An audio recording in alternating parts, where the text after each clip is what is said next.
আজকে এই এলাকায় আসছি দিনবাজার অমরখানা দেবীগঞ্জ উপজেলার একটি এলাকা।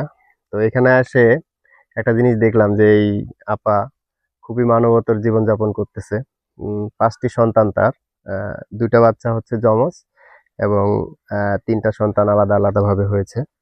তো তার যে বর্তমান থাকার অবস্থা, একই ঘরের মধ্যে একটা শোয়ার ঘর পর্যন্ত নেই, খাট পর্যন্ত নেই।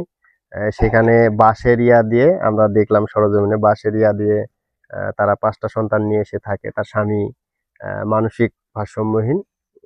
2 বছর আগে তিনি হচ্ছে যে নিখোঁজ হয়েছে এবং বর্তমান সময়ে খুবই মানবতার জীবনযাপন। এইটুকু একটা জায়গার মধ্যে 5টা সন্তান নিয়ে একজন কর্মহীন নারী কিভাবে চলতে পারে, এটা সমাজে আসলে তুলে ধরার জন্যই আমরা মূলত আসছি।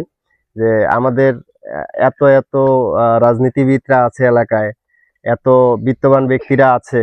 হ্যাঁ, আশেপাশে অনেক বিত্তবান ব্যক্তি, কিন্তু তারা আসলে কি খাচ্ছে, কি করতেছে, কিভাবে চলতেছে, সবাই কিন্তু ভালো চলতেছে আশেপাশে, কিন্তু এই পরিবারটা কিভাবে চলতেছে দেখার মতো কেউ নাই। তো আমি ধন্যবাদ জানাই যারা এই বিষয়টা তুলে ধরছে। এবং আজকে আমাদের পক্ষ থেকে আমরা তার পরিবার চালানোর জন্য প্রাথমিকভাবে চাল, ডাল, তেল, সাবান, বাচ্চাদের কিছু খাবার, হ্যাঁ, নিত্য প্রয়োজনীয় যেসব জিনিসপাতি লাগে আমরা আজকে নিয়ে এসেছি প্রাথমিকভাবে।